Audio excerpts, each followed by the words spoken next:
Segundo livro dos Reis, capítulo 6. Eliseu faz o machado boiar. Eliseu dirigia um grupo de profetas. Um dia eles lhe pediram: o lugar onde moramos com você é muito pequeno. Dê licença para irmos até o rio Jordão, a fim de cortar algumas árvores. Com elas construiremos uma casa para a gente morar. Podem ir, respondeu Eliseu. Um dos profetas insistiu que Eliseu fosse com eles. Eliseu aceitou e eles saíram juntos. Quando chegaram ao Jordão, começaram a trabalhar.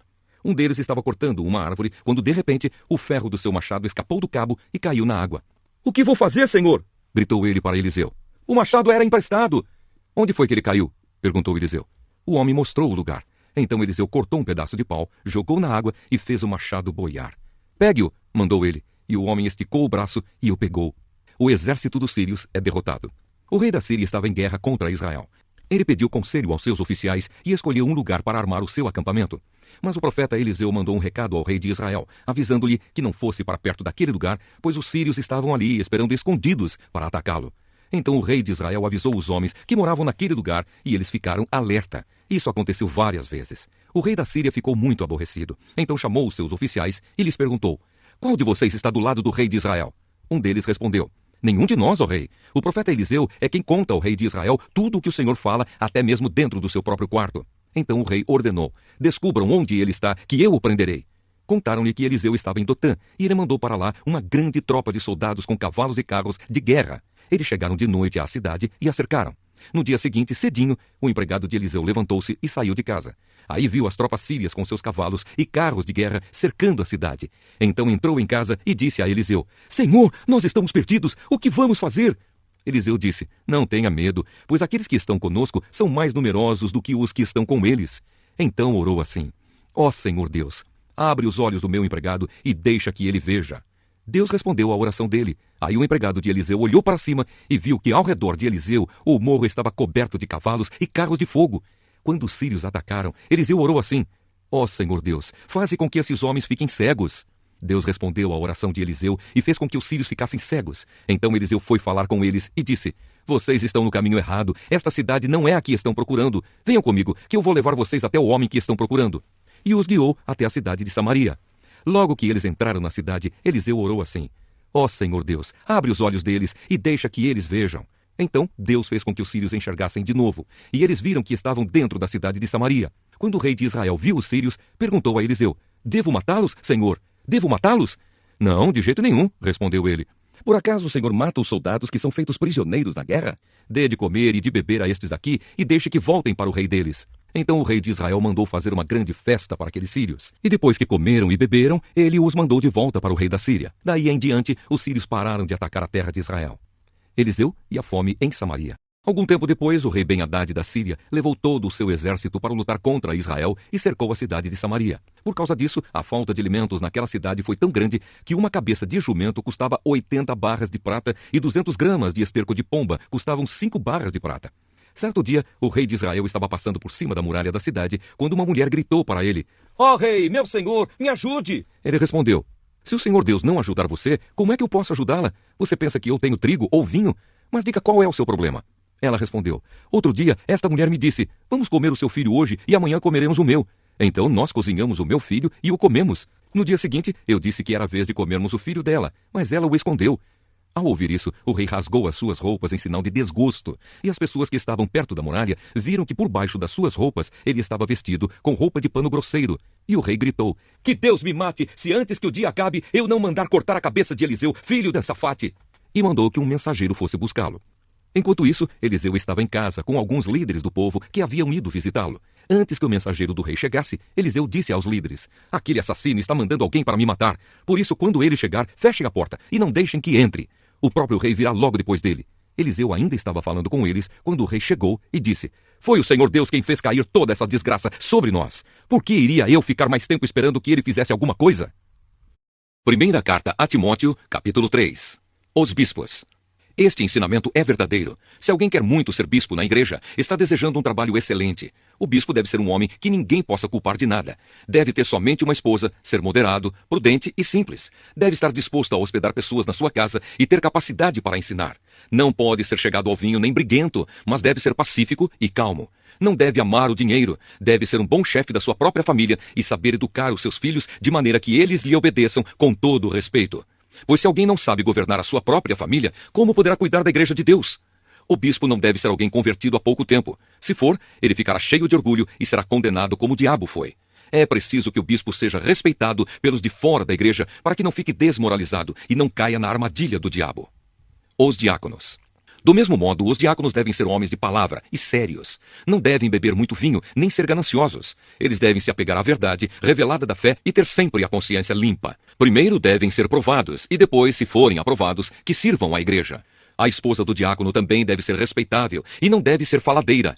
Ela precisa ser moderada e fiel em tudo. O diácono deve ter somente uma esposa, e ser capaz de governar bem os seus filhos e toda a sua família. Pois os diáconos que fazem um bom trabalho conquistam o respeito dos irmãos na fé e são capazes de falar com coragem sobre a sua fé em Cristo Jesus. Jesus Cristo, a verdade revelada de Deus. Escrevo essas coisas a você, esperando ir vê-lo logo. Mas, se eu demorar, esta carta vai lhe dizer como devemos agir na família de Deus, que é a igreja do Deus vivo, a qual é a coluna e o alicerce da verdade. Sem nenhuma dúvida, é grandiosa a verdade revelada na nossa religião. Essa verdade é a seguinte: ele se tornou um ser humano, foi aprovado pelo Espírito de Deus, foi visto pelos anjos, foi anunciado entre as nações, foi aceito com fé por muitos no mundo inteiro e foi levado para a glória. Daniel, capítulo 10. A visão de Daniel na beira do rio Tigre. Durante o 3º ano de Ciro, como rei da Pérsia, eu, Daniel, também chamado de Beltesazar, recebi uma mensagem de Deus. A mensagem era verdadeira, mas muito difícil de entender. Eu recebi a explicação por meio de uma visão.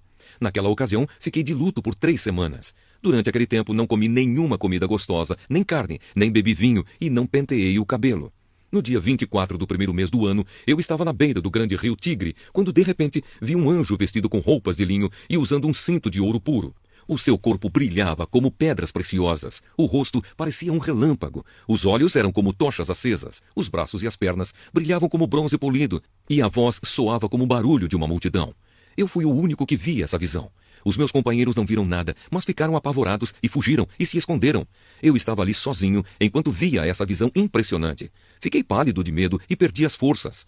Quando ouvi o anjo falar, desmaiei e caí de bruços no chão. Aí a mão de alguém me levantou e eu fiquei de joelhos, apoiando-me nas palmas das mãos. E o anjo me disse: Daniel, Deus o ama muito e me mandou falar com você.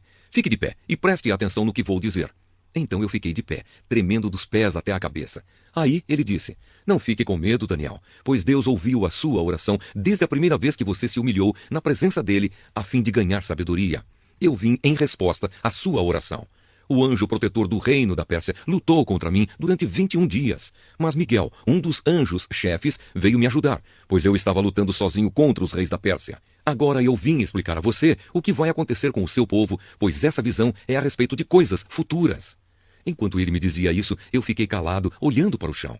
De repente, um ser parecido com um homem tocou nos meus lábios.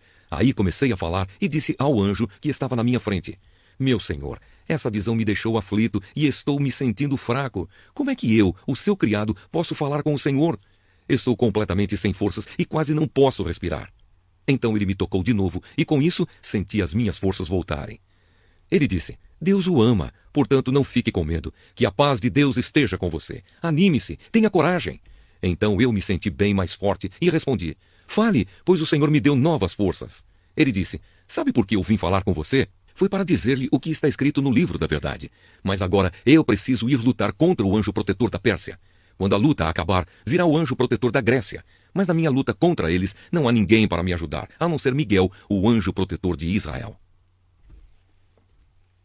Deus. Felizes são os que não podem ser acusados de nada, que vivem de acordo com a lei de Deus, o Senhor. Felizes os que guardam os mandamentos de Deus e lhe obedecem de todo o coração. Felizes os que não praticam o mal, os que andam nos caminhos de Deus. Tu, ó Deus, nos deste as tuas leis e mandaste que as cumpríssemos fielmente. Como desejo obedecer às tuas ordens e cumpri-las com fidelidade. Se eu der atenção a todos os teus mandamentos, não passarei vergonha. Com um coração sincero, eu te louvarei à medida que for aprendendo os teus justos ensinamentos. Obedecerei às tuas leis. Peço-te que não me abandones nunca. Guardo a tua palavra no meu coração. Como pode um jovem conservar pura a sua vida? É só obedecer aos teus mandamentos. Eu procuro te servir de todo o coração. Não deixes que eu me desvie dos teus mandamentos. Guardo a tua palavra no meu coração para não pecar contra ti. Eu te louvo, ó Senhor Deus. Ensina-me as tuas leis. Costumo repetir em voz alta todas as ordens que tens dado. Fico mais alegre em seguir os teus mandamentos do que em ser muito rico. Estudo as tuas leis e examino os teus ensinamentos. As tuas leis são o meu prazer. Não esqueço a tua palavra.